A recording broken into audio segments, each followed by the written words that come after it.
신명기 16장 1절부터 8절까지입니다. 제가 가지고 있는 성경으로는 구약 성경 287페이지에 있습니다. 신명기 16장 1절부터 8절까지입니다. 찾으셨죠? 우리 한 절씩 교도하겠습니다. 아비보를 지켜 내 하나님 여호와께 유월절을 행하라. 이는 아비볼에 내 하나님 여호와께서 밤에 너를 애굽에서 인도하여 내셨음이라.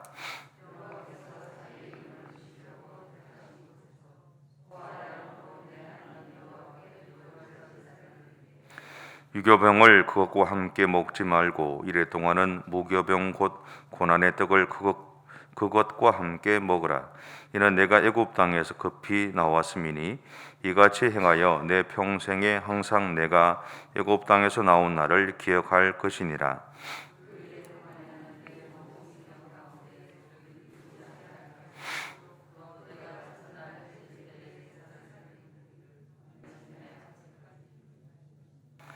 유월절 제사를 내 하나님 여호와께서 내게 주신 각 성에서 드리지 말고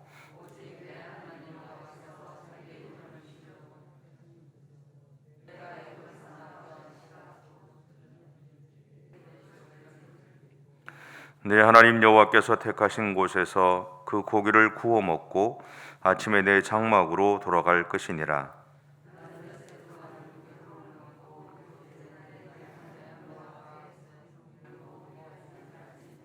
아멘. 오늘은 유월절에 대한 이야기를 좀 할 건데요. 유대인들에게 있어서 유월절은 좀 특별한 날입니다. 역사적으로 이렇게 살펴보면 그들이 애굽에서 나오는 과정에서 이제 하나님이 애굽에 10가지 재앙을 내리시잖아요. 그 마지막 10번째 재앙과 이제 관련이 있는 것이 이 유월절입니다. 이 10번째 재앙의 내용은 사람과 짐승을 포함한 첫 새끼를 죽이는 일이죠. 이 결과로 인해서 애굽 전역에서는 이제 죽음의 절규가 이제 울려 퍼졌고, 애굽 부모의 어떤 고통은 이제 말로 표현할 수 없었습니다. 그래서 바로는 이제 급하게 이스라엘 백성들을 이제 떠나가게 만들게 되죠. 근데 반면에 이스라엘 백성들이 거주하던 지역에서는 아무런 일도 일어나지 않았습니다. 그러니까 어떤 이제 사람이나 짐승의 첫 새끼가 죽었다는 이야기가 없어요. 근데 또 생각해 보면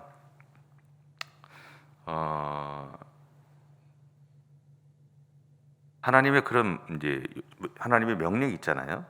이렇게 된 이유 중에 뭐냐면 우슬초를 가지고 어린 양을 죽여서 어린 양의 피를 우슬초에 발라서 이게 문지방과 임방에 이렇게 바르라고 돼 있잖아요. 근데 개중에 꼭 실험 정신이 있는 사람들이 있습니다. 아시죠? 실험 정신이 있어가지고 안 하는 사람들이 있을 수도 있어요. 그런 사람들 중에서는 이제 그런 일들이 일어났겠지만 성경의 표현대로 하면 이스라엘 백성들이 거주한 땅에서는 그런 이제 울음이 없었다라고 표현하니까 다 순종했을 것이라고 보고, 어쨌든 이스라엘이 거주하는 곳에서는 이제 하나님이 하신 명령대로 어린 양을 잡아서 그 어린 양의 피를 우슬초에 이렇게 발라서 자기들이 거하는 집에 임방과 문지방에 다 바르게 되죠. 그 결과로 죽음의 사자들이 이렇게 건너가게 됩니다. 그래서 아무런 일도 일어나지 않아요. 근데 여기서 중요한 것은 뭐냐면 그들이 하나님의 명령에 순종했다라는 거예요. 그러니까 짐승과 사람의 첫 새끼가 죽지 않았다는 게 중요한 게 아니라, 그렇게 된 이유 중에 가장 중요한 것은 뭐냐면 그들이 하나님이 명령하시는 대로 따랐다라는 겁니다. 우리는 현상의 결과에 대해서 관심이 많을 수 있지만 하나님은 그 과정을 중요하게 보시는 것을 꼭 기억하셔야 돼요. 그래서 하나님이 중심을 보시는 분이라는 이야기를 많이 하잖아요, 성경에서. 그렇죠? 하나님이 우리가 어떤 예를 들어 봉사를 해서 어떤 결과를 이루었다는 것에 대해서 하나님이 이야기하시지 않아요. 중요한 것은 하나님이 말씀하시는 대로 따르느냐 따르지 않느냐, 그 과정에 내가 어떤 마음을 가지고 순종하느냐에 대한 것들을 하나님이 주목하게 보고 계시다는 사실들을 기억하셨으면 좋겠습니다. 어쨌든 이 사건은 애굽 사람들에게는 고통이었고 아픔이었어요. 하지만 이스라엘 백성들에게는 하나님이 그들의 진정한 보호자이시고 하나님이 되심을 알게 했다라는 거죠. 또한 이스라엘 백성들을 애굽에서 데리고 나오는 사람이 모세가 아니라 하나님이 되신다라는 사실들을 그들에게 깨닫게 했다라는 거죠. 성경에서는 모세가 이스라엘 백성을 데리고 나왔지만 그들의 마음에는 모세라가 아니라 모세를 통해서 하나님이 데리고 나오셨다라는 것을 얘기하는 거예요. 그들이 애굽에서 나오는 그 모든 과정을 주관하신 분이 하나님이시다라는 것들을 이야기하는 거죠. 그래서 6월절은 유대인들에게는 해방의 날입니다. 그리고 하나님의 역사가 성취되어진 날이죠. 이스라엘 역사에 있어서는 새로운 역사의 한 페이지가 시작되는 날이기도 했습니다. 무엇보다도 하나님이 아브라함에게 하신 약속이 그들의 현실로 한 걸음 다가오는 날이 되었다라는 거죠. 막연했던 언젠가 하나님이 응답하시겠지가 아니라 지금 그들의 삶에서 그 하나님의 약속이 이루어지는 현실이 되고 있다는 거죠. 우리가 기도 생활을 많이 하지만 우리가 많은 기도를 하지만 그 기도가 응답되는 것도 있고 응답되지 않고 기다려야 되는 것들이 있잖아요. 근데 우리는 기다리는 것에 대해서 사실은 좀 힘겨워하죠. 저만 그런 것이 아니라 다 마찬가지지 않겠나 싶은데 우리는 다 기다리는 것에 힘겨워합니다. 그런데 그것이 내 눈앞에서 내가 기도한 대로 하나님이 응답해 주셨다는 것을 내가 보게 되면 우리가 느끼는 감격은 말로 표현할 수 없겠죠. 이스라엘 백성들에게 있어서 그들이 이 애굽에서 나오는 이것은 그러니까 유월절이라는 개념은 그래서 그들에게 너무너무 중요한 날입니다. 그들의 막연한 약속이 그들에게 있었던 막연한 약속이 현실이 되었다라는 것이죠. 하나님이 막연했던 하나님이 그들의 삶에서 직접 개입하셔서 그들을 고통 가운데서 해방시켰다라는 거예요. 아픔에서 해방시키고 어려움에서 해방시켰던 하나님을 그들이 만났다라는 거죠. 우리는 예수님을 유월절 어린 양이라고 표현합니다. 이것은 어린 양의 피로 이스라엘 백성들의 집에 있던 사람과 짐승의 첫 새끼가 보호를 받았던 것처럼 예수님이 친히 유월절 어린 양이 되어서 우리의 모든 죄를 대신 지시고 십자가에서 대속의 제물로 죽으셨던 결과로 우리에게 구원의 길이 열렸다라는 것을 의미하기 때문에 그렇습니다. 그러니까 예수님이 십자가에서 죽으셨던 그것을 우리는 유월절 어린 양으로 이해를 하는 것이죠. 그 결과로 우리에게는 죽음에서 해방되는 은혜를 경험하게 됐고요. 죄에서 죽을 인생에서 하나님의 백성으로 우리에게 새로운 삶이 열리게 된 것이죠. 이것을 히브리서 9장 12절에 이렇게 말합니다. 염소와 송아지의 피로 하지 아니하고 오직 자기의 피로 영원한 속죄를 이루사 단번에 성소에 들어가셨느니라. 또한 히브리서 10장 10절은 이렇게 말합니다. 이 뜻을 따라 예수 그리스도의 몸을 단번에 들이심으로 말미암아 우리가 거룩함을 얻었노라. 이러한 결과로 오늘 예수님을 믿는 우리는 하나님으로부터 의롭게 되었다라고 인정함을 받게 되죠. 마치 돌아온 탕자에게 아버지가 아들의 위치를 회복시켜 주셨던 것처럼 오늘 우리는 하나님의 자녀로서의 권세를 회복하게 된 것이죠. 우리가 하나님의 나라를 소유한 백성으로 살게 된 것이고 하나님이 우리의 삶을 다스리시고 그 다스림 가운데 우리의 삶의 현장에서 그렇게 하나님의 사람으로 살아가는 삶이 우리에게 시작되었다라는 것을 의미합니다.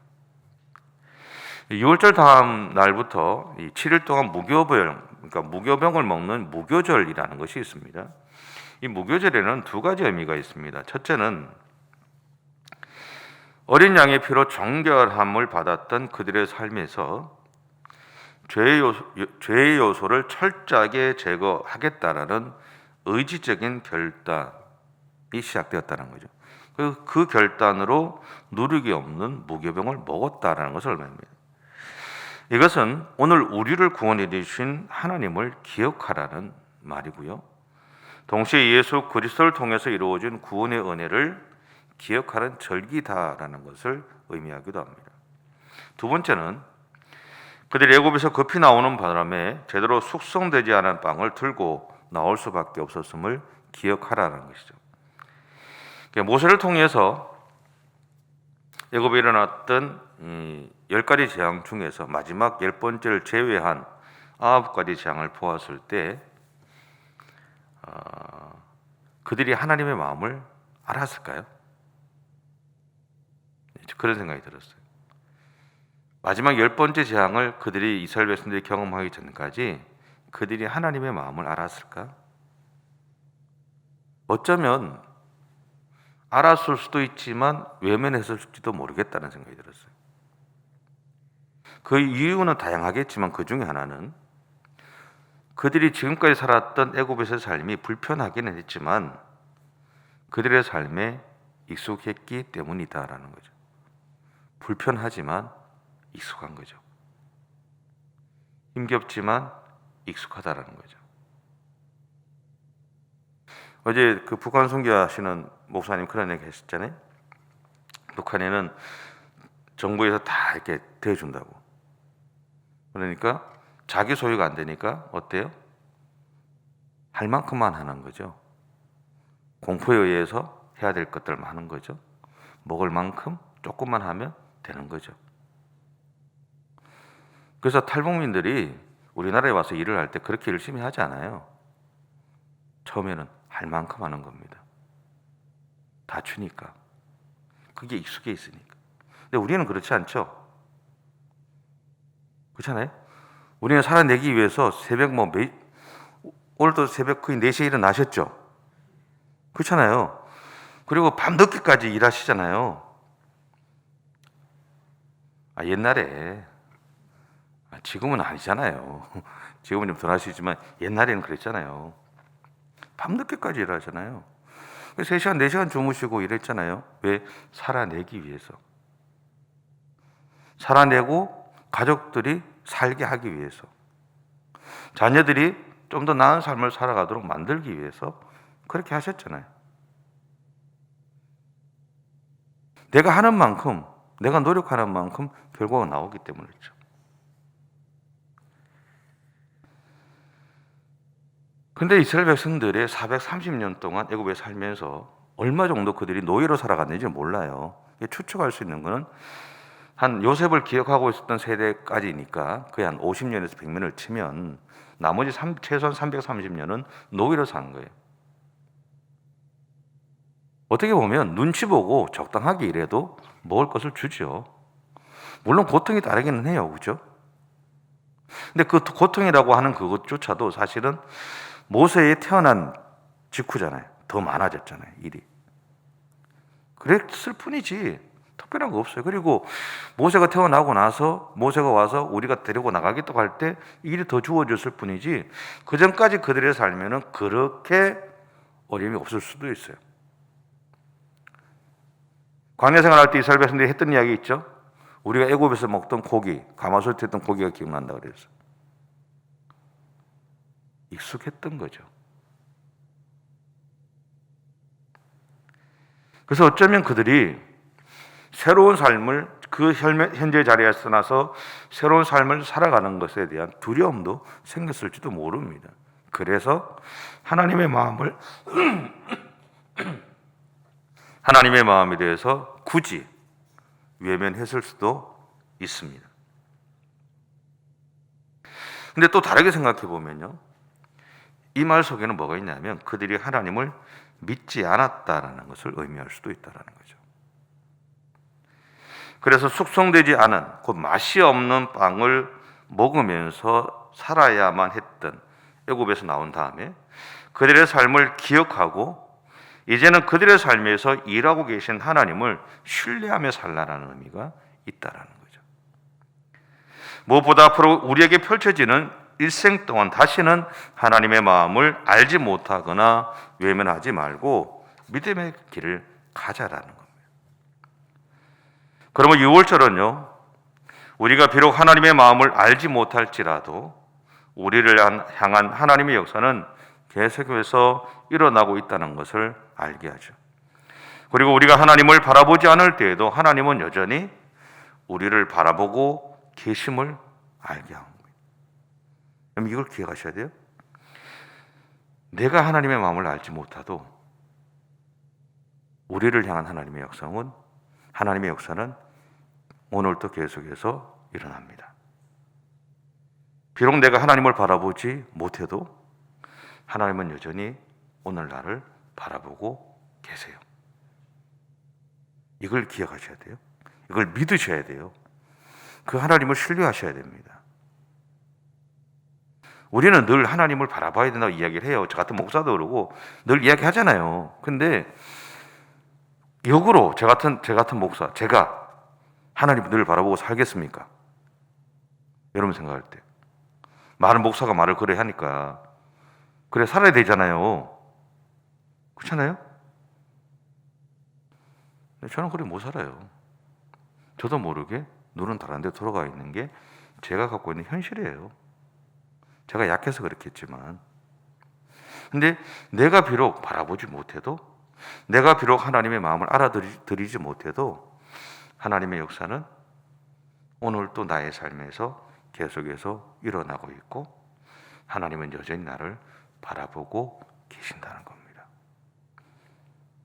여러분, 그것이 우리의 아버지 되신 하나님이세요. 하나님은 한 번도 우리를 향한 눈을 포기하신 적이 없으세요. 그래서 오늘 여러분이 우리가 살아가는 하루의 삶을 살아가실 때 하나님을 바라보기 위해서 노력하고 살아오셨잖아요. 그죠? 조금 더 노력하셨으면 좋겠고요. 그리고 오늘 나의 삶에 있는 하나님의 마음을 한 번 더 찾아보시고 하나님의 뜻에 순종하는 믿음의 삶을 살아가는 그런 저와 여러분의 삶이 되시면 좋겠습니다. 기도하겠습니다. 사랑의 주님, 감사합니다. 우리가 연약하지만 우리를 사랑해 주셔서 감사합니다. 우리가 부족한 것이 많지만 그래도 우리와 함께 해 주셔서 감사합니다. 그 하나님을 온전히 의지하고 오늘도 믿음의 길을 달려가게 하시고 우리의 삶의 현장 가운데서 끊임없이 일하시고 역사하시는 그 하나님을 오늘 또 우리가 경험할 수 있도록 그러한 은혜들을 우리 가운데 허락해 주시옵소서. 감사드리며 예수님의 이름으로 기도드립니다. 아멘. 하늘에 계신 우리 아버지, 아버지의 이름을 거룩하게 하시며 아버지의 나라가 오게 하시며 아버지의 뜻이 하늘에서와 같이 땅에서도 이루어지게 하소서. 오늘 우리에게 일용할 양식을 주시고 우리가 우리에게 잘못한 사람을 용서하여 준 것 같이 우리 죄를 용서하여 주시고 우리를 시험에 빠지지 않게 하시고 악에서 구하소서. 나라와 권능과 영광이 영원히 아버지의 것입니다. 아멘.